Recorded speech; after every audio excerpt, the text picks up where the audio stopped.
Friends, there is a popular song or else a poem that tells how boys are made, and girls are made, and what they're made of. Girls, it is said, are made of sugar and spice and everything nice. And boys are made of snips and snails and puppy dogs' tails. And what are mothers made of? Tonight, if it pleases you, we will try and tell you how mothers are made. And we'll go a long way back because it took a long time to prepare for mothers. And we already wrote on our blackboard the plan that we will follow, save the time and trouble of writing it. First of all, we will tell you of the cosmic preparation for motherhood. And it takes 3 steps to prepare for motherhood. Now understand, these 3 steps do not make mothers, they only prepare for mothers. 1, here this seems very high hat, but in the end it's very simple. Interiority of generation, that's one condition to prepare for a mother. Care of the young, and the worth of the individual as well as the worth of the species. When these 3 things are prepared for, then something else has to be added to make a mother. And finally, we will say something about the ideal mother. The first condition for making a mother through the long evolution of the centuries is what is called interiority of generation. In the physical order, a flame lights a flame, a torch a torch. In the lower life, for example, the amoeba, there's a fission and a splitting. And the young life begins just simply by breaking off from the parent cell.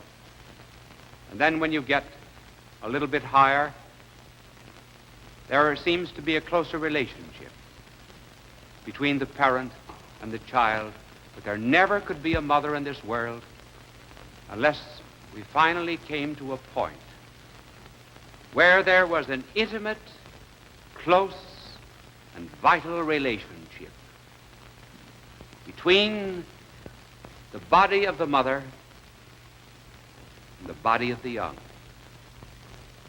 And it took centuries to prepare for this interior act of generation.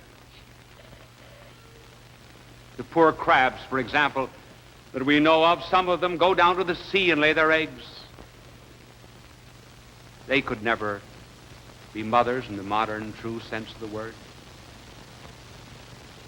Then in addition to that, nature had to prepare something else, too, namely the care of the young. Do we realize that this universe of ours is full of orphans, namely the young that are begotten and completely forgotten?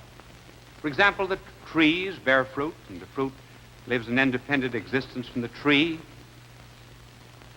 Or you ascend a little bit higher, perhaps nature is kind to butterflies, because the butterflies never have to see how ugly is their young, at least at the beginning.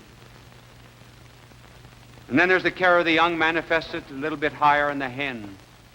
And any boy who ever had to go out and gather eggs in a barnyard or a crib, as I did when I was a boy, will never forget a cackling, setting hen. And you begin to know what an old hen is by trying to gather eggs. After all, you can't blame the hen, never confines anything where she lays them.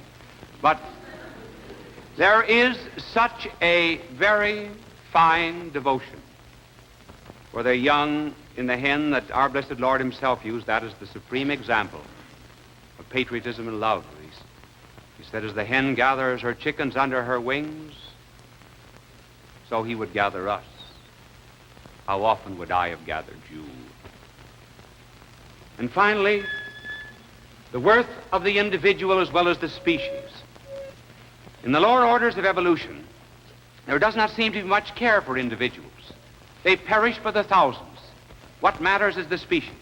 But if mothers are ever to come into the world, there has to be a stamp of worth placed upon individuals, And that is why, as you mount up the evolutionary scale, you will find that there are fewer that are being produced at a time in order that there can be individual care. I once heard Sid Caesar give an imitation of a fly.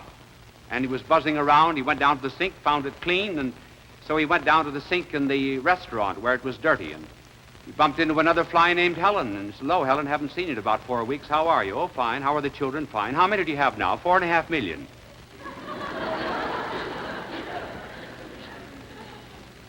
Well, after these 3 conditions are fulfilled, we still do not have a mother. Just as I have to walk away now to have my angel operate, so too something else has to happen in the world before there can ever be a real mother. Up to this point, there's just a cosmic evolution. And there could never be a mother until love came into the world. And now follow through the 3 steps. How produce this interiority of generation in a mother? Not as it's done in an animal. In an animal, what is born and begotten is a result of cyclic responses, seasonal urges, sex, erotic impulses. But these are not enough to make a mother and to beget a life within. When you come to human beings, there must be no ravishing, no stealing away of the worth of the person. If a mother is to be made, what is begotten within must come from a free act of the will, in which a woman submits freely to the love of a man. Rather than first the urge of the body, there is, as the poet Browning put it, our souls are one. Now let our bodies be one. We might almost say that the generation and interiority of it begins in the mind and in the soul with love. All love tends to an incarnation. When you look at generation this way, it is not to push from below. It is a gift from above. For in the great Hebraic tradition, we read a line where God speaks and says, "Shall I that give generation to others myself be barren? Saith the Lord." There's generation in the Godhead. And that great generation descends and comes down to the mother. And the interiority of generation is so noble and so sublime that the mother can say to the young that is within, "Take, eat. This is my body. This is my blood."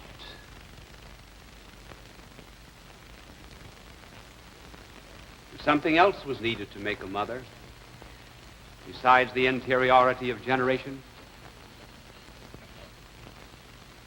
and that is a care for the young. There's not enough in the animal kingdom to make a mother, because all that you have in the animal kingdom is a care of the body. But in a child is a soul. The father and mother cooperate to make the body,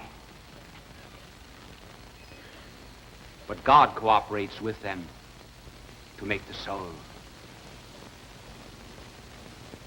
And hence, for a mother, there has to be not only the long care of the body, but the longer care of that young mind. It does not take long in the animal order, for example, to generate and to develop the brain of a monkey. because the monkey brain does not have very much to do. But it takes a long time to develop the mind of a child. The inculcation of ideals, virtue, purity, honesty, and patriotism. This is a new kind of care that one does not find in the lower part of the cosmos. And what a tremendous responsibility devolves upon the mother. For the child that is given to her is as so much clay, and she has to mold it in order that may be fashioned as a child of God. For when that child was born to her, there was a crown that was made in heaven. And woe to that mother. The crown is ever empty.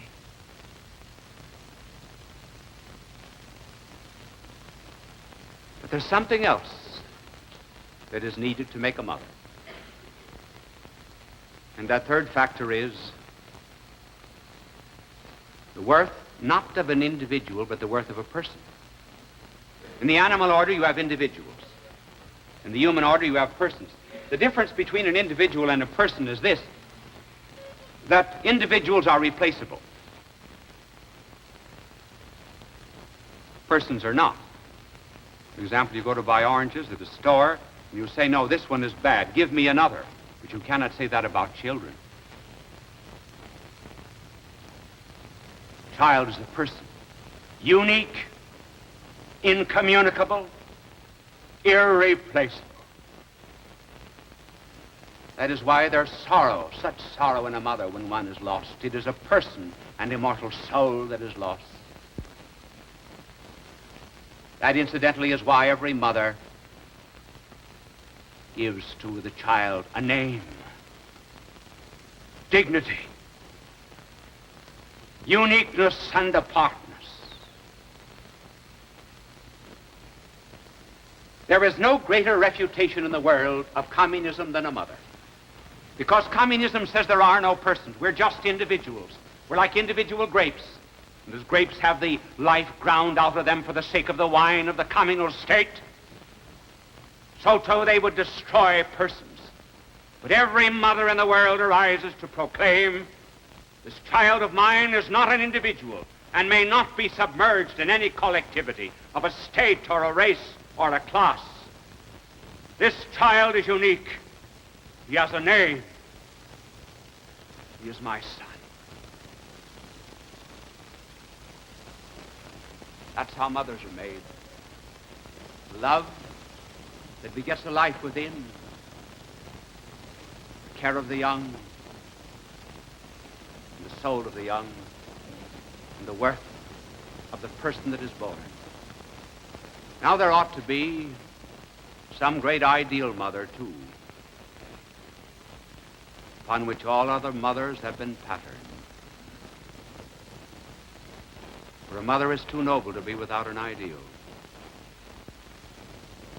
And there was such a mother once. Every mother generates because she submits to the love of a man.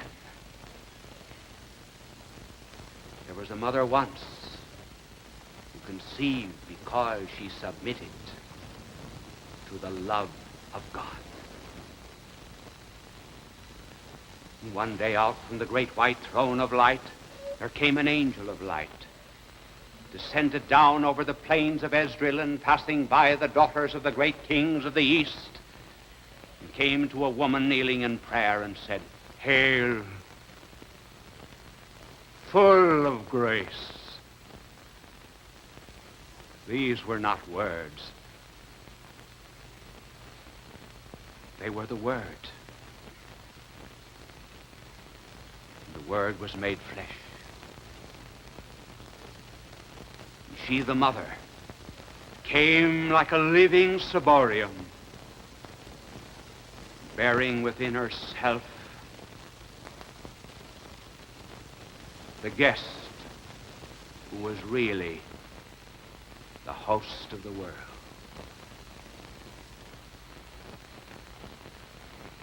This was the greatest love that the world ever knew. The love that came down into a woman and ended in an incarnation.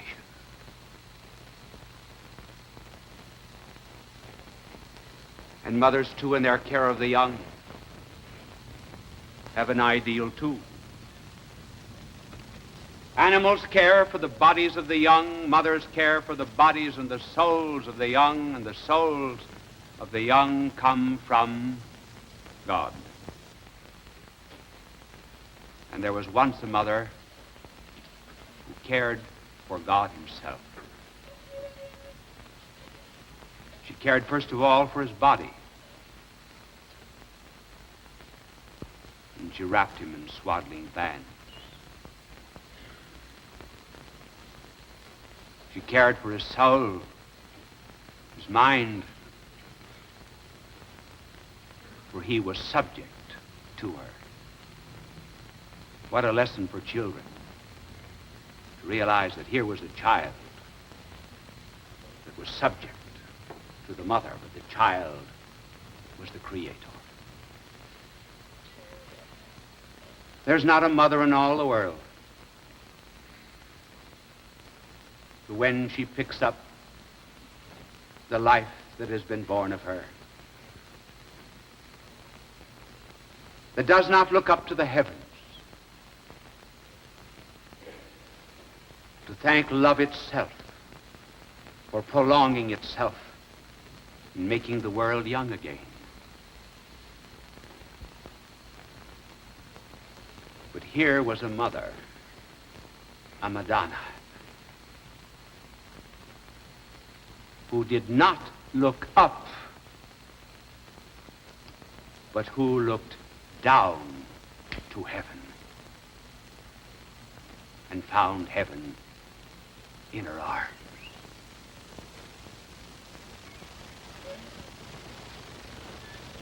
Then finally there was the worth of a person. And every earthly mother gives a child a name because that child is unique. And it was fitting, too, that this mother's child be given a name, and the name was given by an angel. And his name was called Jesus. And why? What did it mean? It meant Savior, because he would save men from their sins. Not save them from economic insecurity, but save them from all the effects of psychoses and neuroses that trouble the world. Save them from their guilt. That was his name, an irreplaceable name. And of all the thoughts that one reads about mothers, one is struck particularly by a thought that is given to us by Bishop Oxenham in a work that he wrote on this mother of whom I'm speaking. Bishop Oxenham was talking about a statement of Whistler. You remember Whistler painted the famous picture of his mother. And on being complimented about the picture, Whistler said, "You know how it is. One tries to make one's mummy just as nice as one can.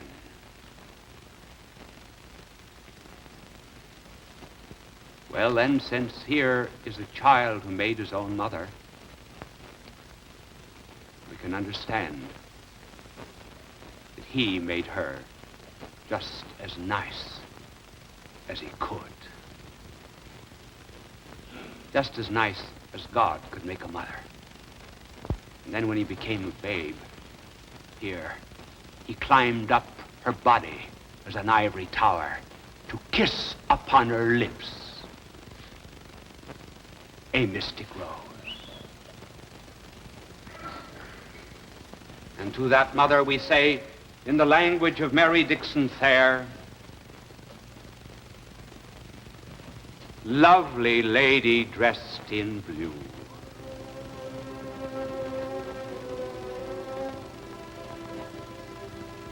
Teach me how to pray.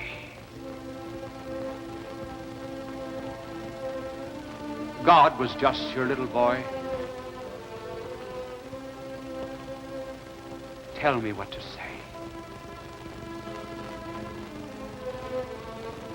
Did you lift him up sometimes, gently on your knee?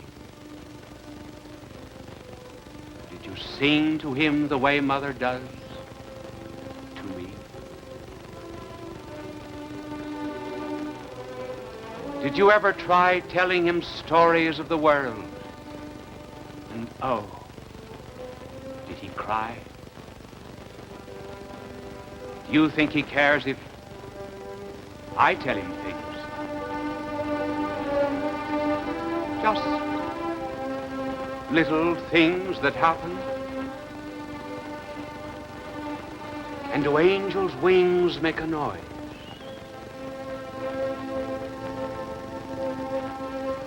Can he hear me if I speak low?